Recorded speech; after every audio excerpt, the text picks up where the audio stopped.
Well, welcome into another episode of SEC Primetime with, of course, my co-host Clint Stoerner. I'm Max Starks, and boy, oh boy, do we have a treat du jour for everybody about what went down last weekend. Could you believe it? Could the big bad empire that is Alabama fall to any team and let it be known an unranked team? Clint, beginning of the season, we had this build as the big matchup, right? When we looked at the SEC schedule in totality, we looked at number 1 Alabama versus number 5. Hear me, 5 Texas A&M when they came into the polls. Well, the season happens. We get to this game. We've watched Texas A&M get absolutely whipped by a lot of teams. You lose your quarterback. You're going toe-to-toe with Colorado for who doesn't want to score a touchdown, and then you get mollywopped by Arkansas. Nobody in their right mind picked Texas A&M to win this game on Saturday, and we finished that game off by the end of it, and Bama falls. Just kind of talking, how bad did Jimbo need this win? Of all the wins, how bad did he need this one? I would venture to say, if I could crawl inside Jimbo Fisher's mind, and he was completely honest with us, that this was the biggest win of his career. And I know it wasn't a national title, but when it's all said and done, Max, you said it. There were national analysts out there, college football analysts, calling 12-0 for Texas A&M. These analysts were talking about college football playoffs and possible national championship, and the wheels had fallen off, right? We all know that. But think about how the wheels fell off. The wheels fell off because a young quarterback that had won the quarterback competition, who threw 3 interceptions against Kent State, got hurt, right? Hard to say that the wheels are coming off because a young quarterback that proved to not be ready actually got hurt. Zach Calzada comes in, and he's the starting quarterback. It shouldn't be a complete come apart. Well, it was. You lose to Arkansas, and it could have been a lot worse than it was to Arkansas, and then you lose to Mississippi State at Kyle Field. This was an absolute huge game, no question about it. Jimbo Fisher, Mike Elko, and Zach Calzada needed it more than ever. I mean, Jimbo Fisher, Max, is an offensive-minded quarterback.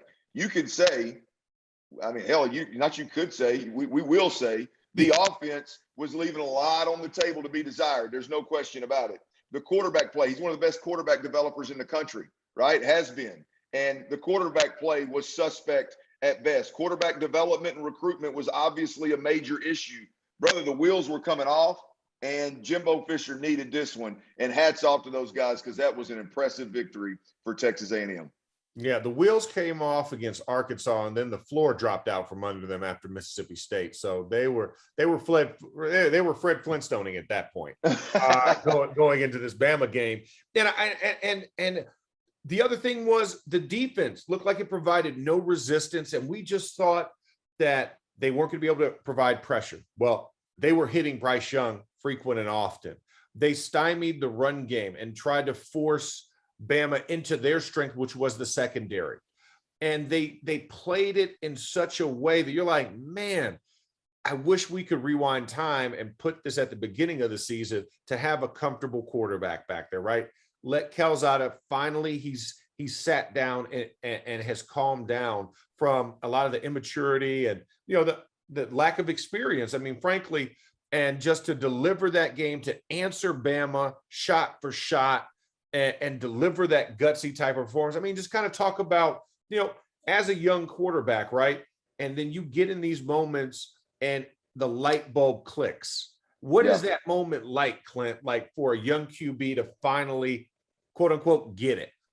Well, the game slows down. I mean, the game slows down. Like the players, the offensive line and the defensive line, all those collisions going on in front of you, they're not as disruptive, if you will, or distracting, if you will, from a quarterback's perspective. And then that linebacker that's buzzing and that safety that's rolling down in a corner, it all just slows down because you expect it, you know it, you see it, and you just react and deliver the football wherever it's supposed to go.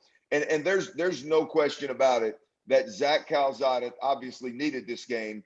but there's no question about it that this kid slowly developed through some extreme adversity and arrived in a place where he could do what we saw him do Saturday night. Nobody in their right mind thought that Zach Calzada would go out there and play the way he did. But the truth of the matter is he weathered the storm in a way that got him and developed him and matured him to a place where he could then go out there and play. But make no bones about it, Max. The offensive line played significantly better, right? This kid had time to throw the football. Now, we can argue that, well, Jimbo Fisher also had a better game plan. I think that's true as well. Zach Calzada was the beneficiary of a better game plan. First of all, he was a beneficiary of the coach and the program giving him time to develop through some very, very difficult games. He was the beneficiary of better offensive line play and the beneficiary of a better game plan that all culminated in him being put on the spot to make one play late in that game to win it. And I'll be damned if he didn't come out of the tent, by the way, after what looked like a knee being blown out, comes out of the tent and drops an absolute dime. So, you know, there's a lot that went into why A&M was able to do offensively what they did offensively. But Zach Calzada was the one that we banged him hard now. We beat his ass up just people just didn't even, there was zero pullback on this young kid. Didn't matter, he had never played. They just beat the hell out of him. Well, now, being the quarterback, you take too much of the blame when it's bad. You probably get too much of the credit when it's good. Now's the time to salute my man Zach Calzada, because that was impressive. Well, yeah, you think about that. You know, you go in that Colorado game. It looks ugly. It is terrible. You're like, what offense? And then you have the Arkansas game. You have the Mississippi State game. So this dude's coming in 1-2 as a starter. He's stumbling into this position to come to this type of game of this magnitude. And it wasn't like it was an offensive explosion. Let's not get it twisted. When you look at the box score, it tells a different story. Like if you don't look at the score and you just read the stats, you're like, how? But it's like, no, it's about situational football. And that's why we play these games on Saturdays, right? We play games instead of just crowning it and making it something that's not, because the guts and determination determines a completely different outcome. Max, there's something there to be said too about Jimbo Fisher learning his quarterback, right? There's something to be said there about Jimbo Fisher. The young kid got the Haynes King kid gets hurt. Your plan was to do Haynes King type of things. And now all of a sudden you got a different style, different skill set, and you just plug that kid in. Well, it took a little while for them to learn what this kid could and couldn't do. And for him, Jimbo Fisher as the offensive coordinator and this quarterback to mesh, and it was the perfect storm for Alabama to go down, man. It was again that was a big time win, and you're right. I mean, there's a lot more that goes into it. Mike Elko on the defensive side of the football played a hell of a football game, had a great plan as well. The monster, the number one team in the country, goes down in Kyle Field, baby. Yeah, and become the number 5 team in the process. Before we move on to talking about Georgia's dominance, let me tell you guys a little bit about our partners over at BetRivers Sportsbook. If you haven't signed up with BetRivers yet, now's the time, because they are offering a $250 match bonus for your first deposit. But what sets them apart is the way they require just one play through to turn your bonus into cash money. With their new Rush Pay instant approval, withdrawing your money is safer, more secure, and more reliable. And that sucked. So I'm going to start over, Rob. It was fine. All right, let's knock it out. No. All right, here we go. In 3, 2, 1. Before we move on to talking about kind of Georgia's dominance and where they fall in the pecking order for college football playoffs, let me tell you guys a little bit about our partners over at BetRivers Sportsbook. If you haven't signed up with BetRivers yet, now's the time, because they are offering a $250 match bonus for your first deposit. But what sets them apart is that they require just one playthrough to turn your bonus into actual cash money. With their new Rush Pay instant approval, withdrawing your winnings is safer, it's more secure, and more reliable.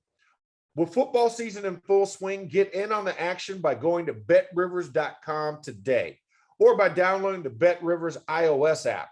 Must be 21 years or older. Gambling problem? Call 1-800-GAMBLER. Let's turn the page, right? The new number 1. Georgia Are they for real? They are now the undefeated team. They now hold the number one spot. They moved up because of that game. Have we seen enough from Georgia through this year? We've seen it defensively, but offensively to say that this is the best team in the country, and have they separated themselves from the pack to this point? Yeah, I mean, I have. I don't know about you, but I have. Look, when I saw them just flat out dominate Arkansas in terms of stopping the run and being able to run the football in skull dragging fashion against the Razorbacks. And I don't think the Razorbacks are world beaters, right? But I do follow them closely. I've watched them have success stopping the run and running the football against some pretty talented football teams. Not great teams, but pretty talented football teams. So I expected Georgia to struggle at some point on some line of the scrimmage versus Arkansas, who I think was pretty strong in the trenches offensively. Well, they didn't. I mean, they absolutely dominated both sides of the football again in skull dragging fashion. I can't say it any worse, right? At that moment, I thought, okay, Georgia is better than I thought they were. And you look at their offense, yeah, I mean, we can poke holes, but they're still scoring points left and right. I mean, there's very few I think problems in Georgia. You got some things they'd like to be better, no question about it. But there's very few deficiencies in this Georgia. Let's say Florida, I meant Georgia. In this Georgia program, there's just very few deficiencies, and those teams are typically hard to beat. And so, yeah, look, I think they're far and away, Max, the number one team in the country, and I think the gap between 1 and 2 is much larger than we expected about a week ago. Well, yeah, and I mean, and that number 2 obviously being Iowa, taking down Penn State. Also on Saturday, kind of put them up. That was a 3 versus 4 matchup between them. Of course, Cincinnati sitting in the 3 hole, right? Just steady Eddie. Last 2 years, yeah, they're just collecting W's as they travel around on their world tour this year. You know, when I look at this and I look at Georgia, right? It was the enigma early on, and I think we had a higher thought. Completely agree with what we thought Clemson to be. So we kind of washed away a little bit of what has now been Clemson now at the time. But Georgia has gotten better. You know, even without your starting quarterback, JT Daniels was supposed to be the world beater. He was supposed to be the leader of this new regime for Georgia. And then we come back to little old Stetson Bennett the fourth, right? I mean, the guy who last year we're like, oh my God, when JT Daniels gets there, it'll be a different team. But Stetson just towed the line, just kept the cadence, kept the rhythm. And we saw him in this game. I mean, he went 14 to 21. At least he threw 10 more passes than the week before, right? That's right. I think when you look at, you know, the relationship he had with Mitchell, with McConkey, to be able to deliver those strikes when he did, you know, you just see a team that's just playing together, right? There's no outlier. There's no fantastic guy. We love Zamir White, but Zamir White, you know, he didn't break 100 yards rushing in this game, and it was still a 34 to 10 victory. Everybody played well off of each other. Milton had some good runs. Stetson played well. He delivered to the receivers, and that defense has just been the standard. And we all know one thing: defense carries. It comes in rain, hail, sleet, and snow. That defense will travel. Have ball, will play. But the offense has been playing complementary. And I think that's kind of one of the things where we kind of wondered, can they pass it? Are they just around? And they really starting to develop their air attack. Max, you're hitting the nail on the head, man, because here's the deal is I think we were accurate in how we analyzed or evaluated Georgia pre-Arkansas, right? I mean, I think it was fair to say, hey, the Clemson game, offensively, they looked like there were major problems. There were injuries, obviously. It looked like those injuries were gonna hurt them this season. You know, I think up until they played Arkansas, I think you could really look back and really question a lot of what they had done. The way they dominated Arkansas on both sides of the football was impressive. And then the way that they go, and they ran the ball, obviously, against Arkansas was unbelievably impressive, the way they just drug them. And then you go to Auburn, and you go, okay, Auburn is I think they're one of the more balanced football teams. I'm not big on Bo Nix. We've talked about that. But at the end of the day, I do think they run it well. They play good defense. The quarterback is serviceable. And you beat them to the tune of 34-10. I think we were accurate in how we evaluated Georgia early. And I think it is a football team that we all knew was really good defensively. We've seen them develop offensively to a point now to where, like I said, against Arkansas, they ran the ball. You go, whoa, okay, the run game's different. And then all of a sudden you get a bigger sample size of 6 games into the season, 7 games, however many games we played. You get 6 games into the season and you go, wait a minute, Stetson Bennett's spinning around the park a little bit. A few of these other receivers are starting to pick up. They're developing offensively, and they're still by far the best team in the country. That if they keep developing from a quarterback and a passing game standpoint, like you mentioned, Max, boy, come the end of the season, hell, they may run away with this thing. Yeah, and I mean, and think about that. You know, Bama's still slated to be that team in the SEC championship game, but I mean, you don't see them until the end of the year. That's really your stiffest resistance, and obviously, we'll talk about Kentucky, Georgia when we get to our pick segment. But I mean, you think about if you can roll Bama at the end of the year, woo! What is there? What resistance is there in the playoff once we get there? But I digress for right now. You know, I think one of the top headlines from this past weekend, I mean, obviously, RIP to your Arkansas team taking 2 in a row. But on the other side of that ball, what Ole Miss is doing offensively, I mean, Matt Corral, I mean, are we looking at the Heisman Trophy front runner and winner potentially with what they're able to do, like Lane Kiffin and company and what he's developed with Matt Corral? I mean, how good is this squad? You got to see them. You know, how good is Ole Miss offensively when Matt Corral's at the QB position? They're the best team. They're the best offensive football team in the country. I mean, we all know what Matt Corral can do with his arm. The arm talent's special. The ability to extend plays is special. The offensive schemer in Lane Kiffin is one of the best in the country. We all know how they can threaten you through the air. They're toting a rock to the tune of 250 plus per game right now. And it's not just your run-of-the-mill run game. It's exotic, and damn it, it's working. Lane Kiffin talked about he studied tape from Iowa State's defense because it's what Arkansas did. It's what Barry Odom's doing with that 3-3-5 or the 3-2-6. Any way you slice it, 3 down linemen and then a bunch of linebackers and defensive backs in the game. He studied them for 12 months and came out there and put an exotic run game together to specifically attack that kind of defense. That's the kind of offensive mind that we're dealing with here, Max. I mean, this is not a one-trick pony. This is not a quarterback that's out there on his own on thin ice, just trying to survive long enough, which I think that's who this guy has been in the past, right? Yeah. How far can Matt Corral take you, and can he win enough games to get strong consideration in the Heisman Trophy, in a Heisman Trophy hunt? I think this kid, with the help that's around him, the run game and Lane Kiffin, I think this kid is I think it's the best offense in the country. And I think number 2, I think this kid is a legit Heisman contender. And I think it lasts. I'm not just saying it now after a big game. I think it absolutely lasts because of what they're doing. He's not having to tote the entire load. Look here, the offense and the win or loss definitely depends on him, but he's not having to tote the entire load in terms of production.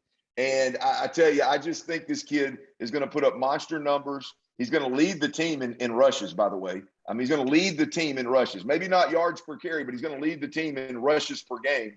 And yeah. I think he's going to end up being in New York for the Heisman at the very least. Well, and also, you know, to also stay on that game real fast, did you think Arkansas was capable of scoring that many points? I mean, just think about that. This was a 51-52 game that came down to the 2-point conversion. I'll ask you a separate question about that one. But the offensive firepower between both these, you have to remember, Arkansas got blanked last week. Mm-hmm. Goose egg, and you turn around and you score 51 the following week. Yeah. I mean, is this the best we've seen KJ Jefferson play as QB through the air? I mean, would you say that thus far? And what was it that allowed him to do that kind of? Because I mean, this was a heck of a high-flying, high-scoring game. Look, hell yeah, it was the best quarterback performance by KJ Jefferson. No matter how we couch it, Max. I mean, look, yeah. and that's what makes this so. And that's why, as an Arkansas fan, man, I can't be disappointed in that loss, man. I hate losing, but I can't be disappointed in that loss. I watched Kendall Briles go toe-to-toe with Lane Kiffin, the best offense in the country. I watched KJ Jefferson go not only mature and develop and prove that he can take his game to the next level, but go toe-to-toe with Matt Corral. And I don't know if you watch that game, Max, but the pressure on that offense was unbelievable. There was no question about it. And I'm guilty of it. I'm sitting there in the third, about midway through the third quarter, and I'm like, man, if Arkansas makes one mistake, like I'm talking about one, they don't convert the third down and have to punt mistake, not interception or pick six, or I'm talking about if they don't score points at the end of a drive, the rest of the game, they're going to get beat by 2 touchdowns. And I'm telling you, man, KJ Jefferson, and Kendall Browse, those 2 guys right there, they stood up to the challenge and answered the bell every single time. To think that game, that those 2 offenses would score that many points and that game would come down to a 2-point conversion, Max, I never would have thought it. And so, yes, KJ Jefferson, he took his game to a whole nother level. And there's still some things there that he's got to work on, but he took his game to a whole nother level. And Arkansas's got him a quarterback now. There ain't no doubt about it. Not just an athletic dude that can run between the tackles, that can get you some hard first downs. No, they got a quarterback in Fayetteville. There's no question.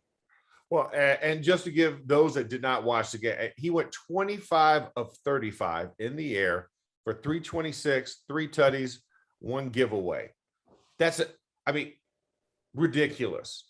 Max, ice water in his veins. Big Max, ice water in his veins on 4th down, and throws a NFL caliber backline throw over linebackers, inside of safeties. I didn't think he was capable of making that throw. Yeah, that was Big Max. That was the stat line is beautiful, but that particular throw on 4th down, that's when I think Arkansas, when Hog Nation goes, whoa, okay, we're in business. We got a couple of years with a dude that can pull the trigger. Well, and it's about the touch, right? Because I think we transversely we look at another quarterback in the SEC, a Joe Milton, where you're like, okay, is he going to develop that? Yes, he can run. Yes, he can throw 1,000 miles an hour, but can he throw with touch? And I think KJ Jefferson, we were starting to slide him in that Joe Milton category. Yep. And then after watching Saturday, it's like, no, let's move him back over here. He's a quarterback. He's a quarterback. Not just an athletic dude that's really strong, and he really showed us, like you said, that touch throwing. When you could throw back shoulder throws and put him in that guy's front shirt pocket. That's right. Yeah. He puts his hands out. That's what you got somebody special. And that's what KJ showed us. So I completely agree. I thought it was a really mature, it was that coming out party. Okay. Even though it didn't get the result right. And, that's why I want to ask you, in that moment, with that momentum and how this offense was playing and how they were churning out points, go for it on 2. Is that what you would have done? Did you not want to get into an overtime where it's throwing back and forth? Yeah. Would you, what do you agree or disagree with Sam Pittman's decision? I agree with it wholeheartedly. It's not a right or wrong issue, Max, because the only way it's right is if they convert and win the game. It's wrong if you don't convert and you lose the game. It's that easy, but it's not a right or wrong. It's a gut feeling at the time. And yes, you got to feel for the game as a head coach. You're staring the best offense in the country in the face across the field in Ole Miss. Who in the hell in their right mind wants to go battle it out from the 25 with that offense, right? It's the best in the country. And the gut feeling is in the game is, hey, man, you played well. You stood toe-to-toe. You're 2.5 yards away from winning the ball game. And do you want to put it on the table, right, and let them hang and trust your guys and make a play call and see if you can win it? I love the play call. I love the decision to go for 2. We can get into the weeds about the play call, sprinting, cutting the field in half with a sprint and all that kind of jive. But I love the actual decision to go for 2 at that particular moment. It was a ballsy call, but I loved it. I'm doing it 10 out of 10 times. The question is, Big Max, what would you have done? Oh, I'm an offensive lineman. Baby, you know what I want to do. It's knuckles and elbows coming at you. I want that. When you tell me, Max, we got 9 feet to glory, and I need you to pull this sled. I'm gonna pull that sled, right? That's just a lineman mantra. Right. I want to do that. Who wants to play for ties? I don't want a participation trophy in this and just let it linger on. I'm trying to get this done. You think I want to add another 20 plays onto my already 70 plays in the day? Absolutely not. You're telling me one and done? We're going to figure this out, and I'm in the locker room in 15 minutes afterwards, regardless. Let's go. Let's That's go. right. Let's go at that point. He's just as tired as I am. Yeah. You know what I'm saying? So I agree with it as well. And I think that's kind of, why I wasn't critical about Sam Pittman in that decision, because I get it. And especially when you're in that moment, you feel what the guys are doing. Ride that momentum, right? You know what I'm saying? Ride the lightning. These dudes are feeling it. And it just so happens that it gets blown out because right into the game, that was the moment that decided the game. But no, hell, that means you trust your guys. That means you trust those 11 guys on offense. You have that much faith in them. Like, I'm willing to put the whole game on the line. And guess what? Whatever happens, happens. After the dust settles, we'll do it. We'll do an after action report. But in the moment, completely agree. I'm always a go for it. I don't even want kickers kicking from, when they move the extra point line back. I was like, why not go for 200 every time? I'd say you're going to get it more often than not. If you're 1 of 2, guess what? That's just as good as being 2 for 2 for extra points. That's right. I'm like, hell, do it. Yeah.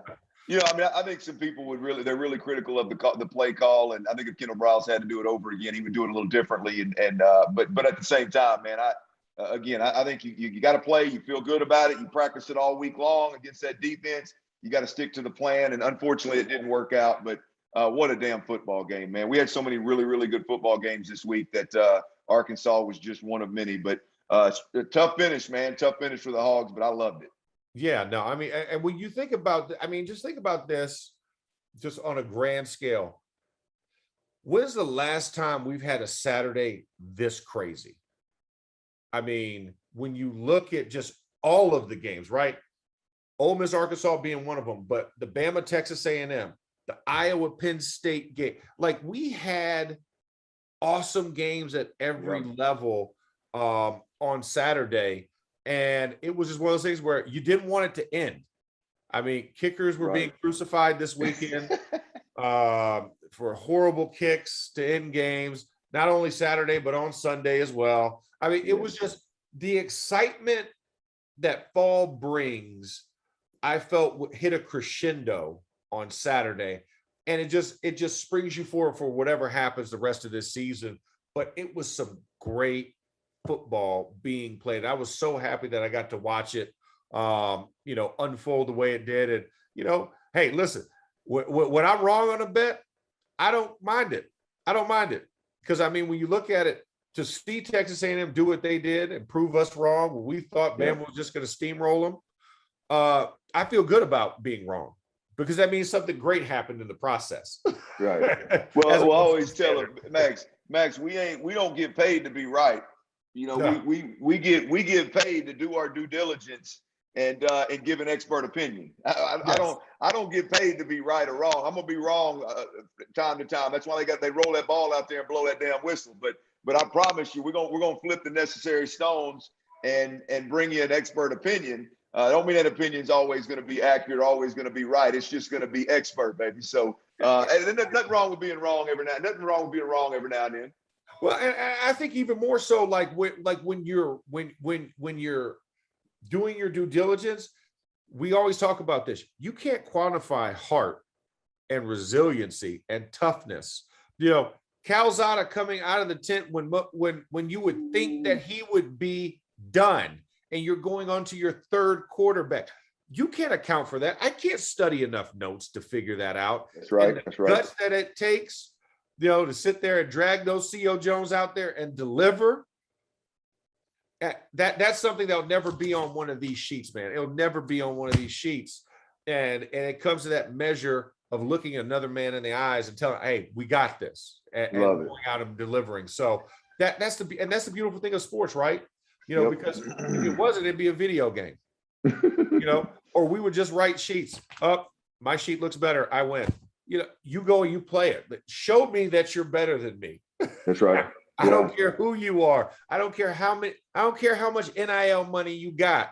That's right. Hey, the NIL money is going to be the only thing you sleep on tonight because I'm putting you on your back. So, All right. Well, hey, let's go into the last segment of this. Let's hit our pick segment. Brought to us by Bet Rivers Sportsbook, the app, and of course you can go online to betrivers.com and place your bets. But I think the biggest thing when we're looking at this, there's 3 games I want to focus on. The biggest one is going to be what we talked about. I previewed it earlier. Georgia, Kentucky. Kentucky's got to go between the hedges. You got to leave the friendly confines of Lexington, where they've had a lot of success, and go on the road. Can they deliver against a Georgia team that we've already talked about is number 1 in the country, is delivering on every promise as of right now? That Kentucky comes in 23-point dog.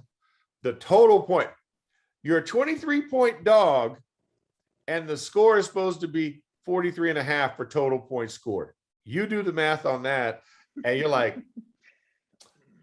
that you don't plan on Kentucky scoring a lot of points. If you're the sports book, kind of where are you at with it? Can Kentucky really can they shock the world like Texas A&M did last week? Do you think Kentucky has the firepower to do something like that? Absolutely not. And it pains me to say that. It pains me to say that because I am a Stoops guy, man. Mark Stoops is my dude. I mean, he is a phenomenal coach. What they're doing at Kentucky is really, really special. Number one, the school, the program, giving Stoops the time to build this program the way it should be built is admirable. The job that Stoops has done over the years is admirable. And I'm telling you, they've jumped to 6-0 fairly impressively. I mean, you got Will Levis and the offensive coordinator Cohen. They're getting better together every single week, man. They already run the football as well as anybody in the country. They're balanced. They're winning while they're developing. They're winning without having their A game all the time. I think Stoops will have them ready as Kentucky will be. But look, man, I just don't see anybody going into Georgia and competing with the Bulldogs at this point in time in the SEC, and definitely not Kentucky.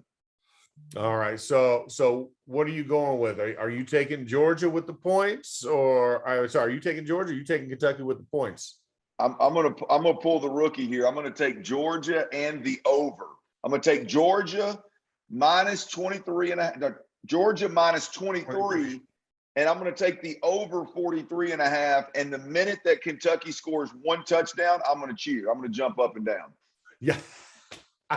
That's all I need. I need 1 touchdown and Georgia to go 40+, and it's game over, baby. Yeah. Now the question is, hey, and now if you start getting into more intricate betting, it's like, will it be Chris Rodriguez that scores that touchdown? I don't know. But I digress. I'm with you. I think if they duplicate what they did against Auburn, and it's the same score, boom, we're winners in that, because you scored 24 points and you hit over the 43.5. I think Kentucky is a better team than Auburn, but I feel like they're a very similar team to Auburn, if that makes sense. Yeah, that's very fair.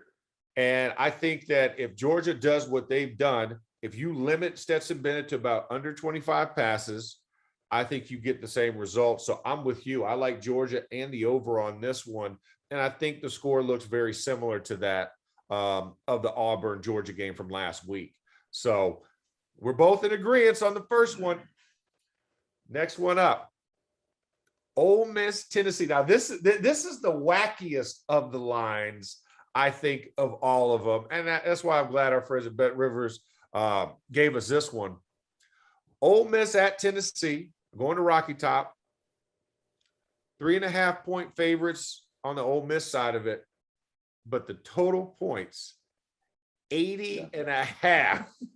3.5-point line, 80.5 total points. What do you think? I'm going Ole Miss in the under. I just can't. I wouldn't be able to sleep tonight if I bet the over in that game. Good gosh, I'm going Ole Miss in the under. This is going to be an awesome game, though. Max, you're talking about is there's a couple of questions here. We talked about Ole Miss and they're how great they are offensively, and whether they've got a Heisman playing quarterback or not. If he doesn't play big this week, he'll fall off. He's got to play big every week moving forward. So can he keep that rolling? And then also is Tennessee, are they legit on the rise? I don't know where they land, but are they legit getting better and on the rise as we've seen in the first half of this season? I think it's going to be a hell of a football game. I like Ole Miss -3.5, and I like the under 80.5 in that ball game. Okay. Even though 103 points were scored with you guys and Ole Miss, you feel good that I feel good. They're going to keep it below 40 pieces. I feel pretty good about it. Yeah, I feel pretty good about it. That was that's what that's what Vegas is hoping that we do, right? Bet Rivers and Vegas is hoping that we go. They scored 100 last week. Let's take the over. Yeah, exactly. You know, and I think that's the question for me, right? It's Lane versus Heupel, right? Heupel versus Kippen, and there's Lane's coming to the job that left him on the tarmac, right? You know, they didn't want to see him in Tennessee, and he's coming back there. So I think Lane's going to be juiced up. I think he's going to have Matt prepared and ready, but I think Heupel's going to have a couple haymakers to throw, especially when Hendon Hooker is at the QB position. I don't feel this way when Joe Milton is there. Nothing against the young man, but he has not developed. He hasn't shown me anything from last year at Michigan to this year at Tennessee where it's sinking in. But Hendon Hooker, been there, done that guy in the ACC with VTech, and he gets it. And he could throw, like we talked about with KJ Jefferson, the touch, the nuance, be able to throw it over the defender that's outstretched, jumping in front of it, trying to tip that pass. He knows how to teardrop it in. So when Hendon Hooker's there, I think they're a more deadly team, but I think Ole Miss just has too much firepower. And I'm with you. I'm going with Ole Miss with the 3.5. But you know what I'm going to do? Just because I know it's going to be offense. Over the top, baby. Cover the thumb. Cover the thumb. Over the top. I'm going the over on this one. Oh, golly. Hey, it's going to be 7-0 at the end of the first quarter, and you're going to be over here sweating. Hey, I'll be curled up in the fetal position looking for a Coors Light. I'm not going to lie. Put a nipple on that bottle. Bring it over here.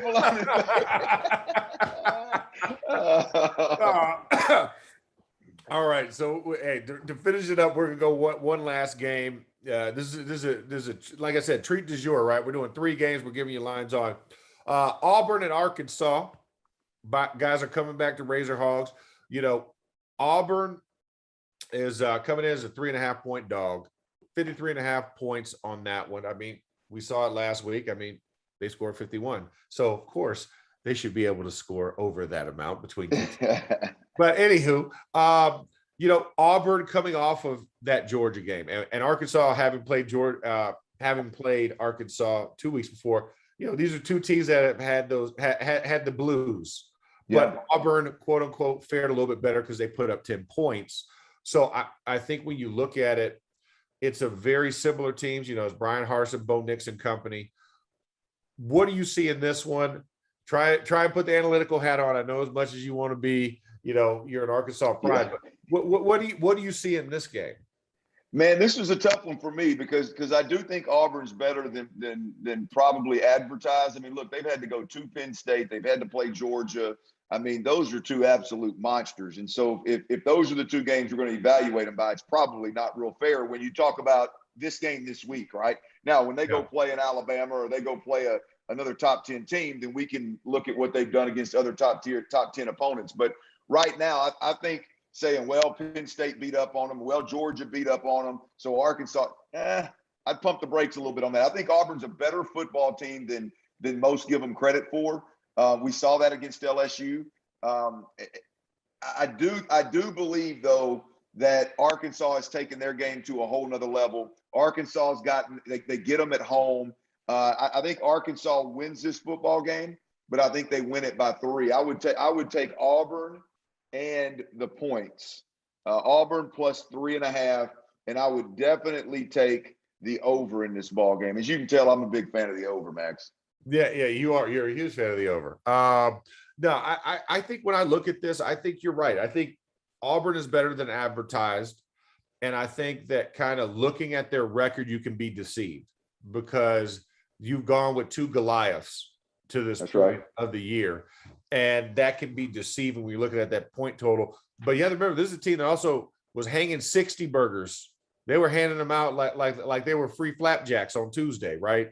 I think so. You have to know this team can score. This team can do some things when they're in there. So I like the over as well.